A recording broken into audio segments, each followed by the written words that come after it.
Hi, it's Dwyer, gamblersadvisory.com. Promoter Frank Warren, one of the better promoters, in my opinion, in boxing, has now started uploading some of the Magnificent Seven fights. By the end of today, I'm hoping that he uploads the Nathan Cleverly versus Karo Murat fight. This is a fight that I got wrong. My pre-fight video is still up on YouTube. In that video, I predicted that Karo Murat, a plus 280 underdog, would pull the upset and give Nathan Cleverly his first loss. Now, I've gotten a lot of emails. It's been a bit surprising, asking me for a post-fight video on this fight. Many believe, especially in the UK, that unbeaten Nathan Cleverly has a shot to unify the light heavyweight division. And let's understand that light heavyweight division for a second. You're talking about a division with Jean Pascal, Chad Dawson, Bernard Hopkins. Just one shade below that division in the super middleweight division, you're talking about Lucien Boutte and Andre Ward. I would consider all of those fighters to be, if I were to pencil out the very best in boxing pound for pound, I would consider all of those fighters to be in the top 20 in the sport. And so the people who believe in Nathan Cleverly believe that he is that good and has the opportunity to ascend to the highest rungs in boxing. Now, when this fight is posted, I want you to take a hard look at it. There was live scoring of the fight on my channel page, and I would encourage fight fans who want round-by-round updates on fights to look on my channel page. You have a group of hardcore boxing fans on YouTube who, whenever a fight happens, whether it's this fight, whether it's other Magnificent Seven fights, or whether it's Sergio Mora, Shane Mosley, you have different points of view. Several people will score the rounds on my channel page. So let's say after round one, you'll have one, possibly two, possibly three people chime in on who they thought won a round. And that's a great service. I'm surprised and very pleased that it's developed that way because, of course, some fights aren't televised in some countries. So I was able to see the Magnificent Seven online, but it wasn't on American TV. This fight, even I, someone who predicted Karo Murat would win this fight, believed that Nathan Cleverly took the fight. It was one of his best performances. Cleverly wore down Karo Murat, was able to stop him. I understand on doctor's orders in between rounds, but Murat was clearly outgunned at the time of the stoppage. Nonetheless, when you see the fight, I remain a Nathan Cleverly skeptic. When you see the fight, you're going to see some of the things I'm talking about. First, Murat is not quite 6 feet tall. Nathan Cleverly is 6'3". When you watch the fight, one of my primary problems with Nathan Cleverly is that he does not know how to use his height. He literally gives his height away. Understand, whether it's Sandy Sadler back in the day, Thomas the Hitman Hearns, Vitaly Klitschko, Caballero, tall men, Alexis Arguello, good tall men know how to use all of their advantages. And if they're tall, they make it difficult for you to get inside to hit them in the head. Take a look at the Roberto Duran, great inside fighter, versus Thomas Hearns fight. You're going to see that Tommy Hearns, who had great punching power, right? His right hand was the Hitman's right hand, right? He's the original Hitman. Thomas Hearns literally keeps Roberto Duran at the end of his jab, right? Then, when Duran starts to get inside, that fight is over. Tommy Hearns comes across with the hammer, knocks Duran down multiple times. I don't think I've ever seen Duran look that bad, right? If you're a big man, you should literally use your height. Sam Peter against Chris Arreola. not Sam Peter, but Vitaly Klitschko against Chris Arreola, Vitaly Klitschko against Sam Peter, same thing. You have a tall man with a punch who's not afraid to mix it up.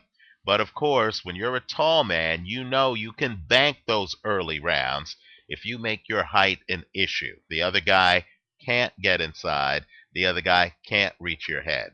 Now, contrast that when the fight's posted on YouTube with the early rounds here of Nathan Cleverly against Karo Murat.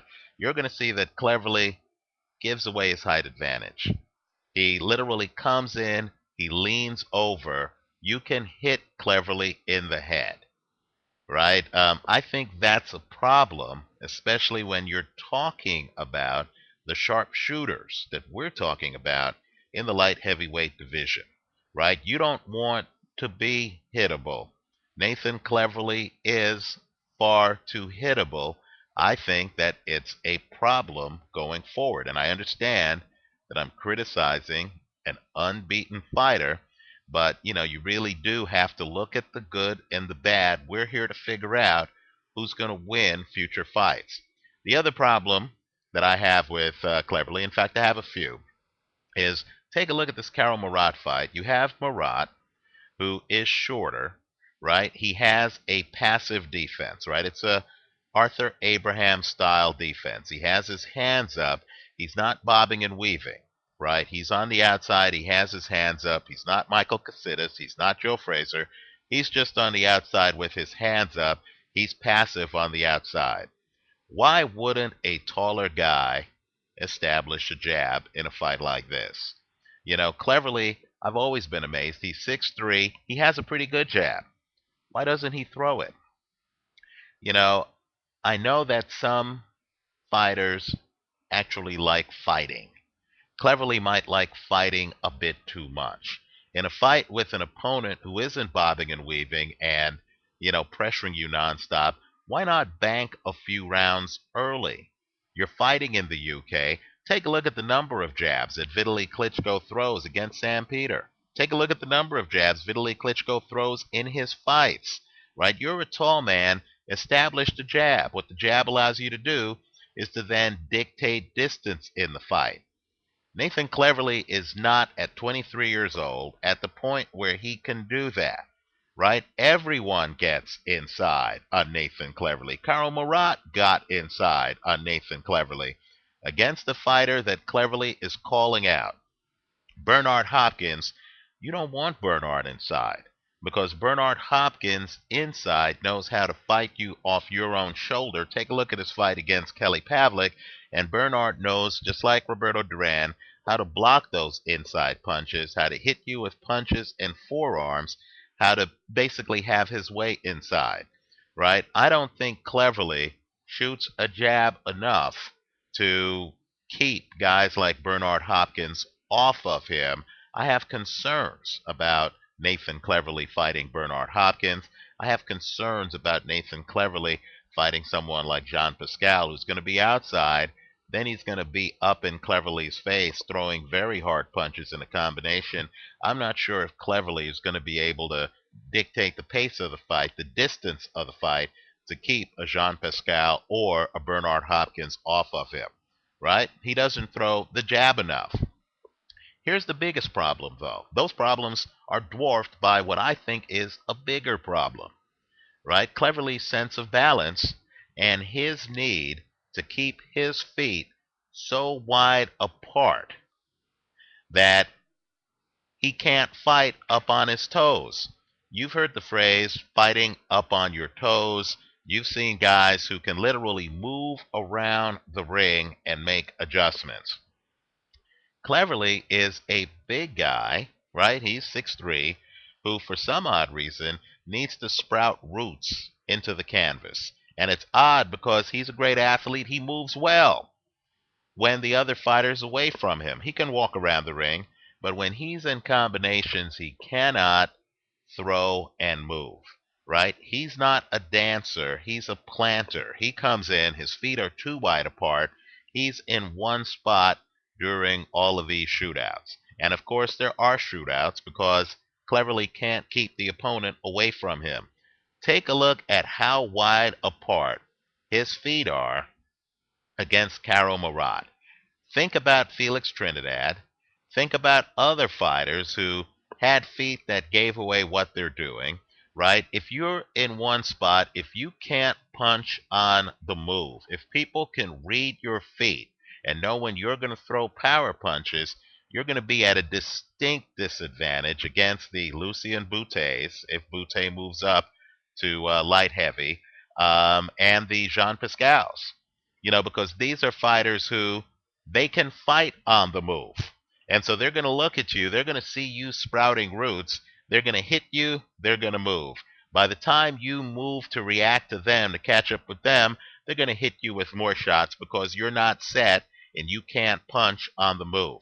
Let me just point out that the balance problem is severe because it's not the kind of problem that you can just get a new trainer and solve in one camp, right? Because balance is something all of us do intuitively. You don't think when you ride a bike, right? All I'm saying is this. Cleverly's balance is such that his feet are wide apart and he himself is hunched over to fight. He won the Karo Murat fight. Murat had his chances after 4. The fight was spirited. Listen to the boxing announcers. You're going to hear them say that Cleverly's promoter, Frank Warren, was livid on the, by ringside. He was livid because the fight was a bit too much of a shootout. And, my point is this. Of course, Frank Warren was upset because here he has a 6'3" guy who could have shot a jab, moved around the ring, forced Karo Murat to literally have to fight through a jab. Instead, this 6'3" guy sprouted roots, had the smaller man literally up on him throwing punches. Let me also make another point, then I'm going to hop off here. Karo Murat, the plus 280 underdog, could have won this fight. He's going to have to ask himself why he abandoned his high defense halfway through the fight. With Cleverly, you just have to be clever, right? Murat was getting inside, was involved in a shootout. Why not just keep your hands high and have Cleverly punch himself out? I thought Murat did have the shorter counter punches, right? I thought Cleverly abandoned the jab and was too busy throwing hooks and crosses, right? If I were Murat, I would have kept my hands up longer. As it was, the fight went several rounds. He could have forced the issue into the later rounds. Keep in mind, since he was already inside, and since Cleverly's defense isn't great, and since there's so much to hit on Cleverly, think about it. You have a 6'3" guy who insists on having shootouts in the light heavyweight division. So for a light heavyweight, he's tall. There's 6'3" of body. He has a long upper body. There's a lot for a guy to go to town on inside on the body, right? Karo Murat did not. Karo Murat got lulled into a shootout, dropped his hands, started getting hit in the head with crosses and hooks, and he had a problem. Well, what happens if a Jean Pascal jumps in and has a high guard, right? Cleverly doesn't go to the body well enough to really force him to abandon it, right? I know Karo Murat did. I thought that was Karo Murat's choice. That wasn't a necessity. I think against a Hopkins or a Jean Pascal, I think Nathan Cleverly has some problems. I think his balance and his giving away of height are huge problems for the kid. So let me know what you think. I know he's very popular. I did get an avalanche of email on him. Let me know what you think. I was wrong about this fight. Cleverly did win it, but I think that the concerns that I voiced in my pre-fight video, I'm still tethered to those. Let me know what you think. Visit us at gamblersadvisory.com and visit us on Facebook, gamblersadvisory.com on Facebook. And, of course, leave your comments for me here on YouTube. Thanks for watching.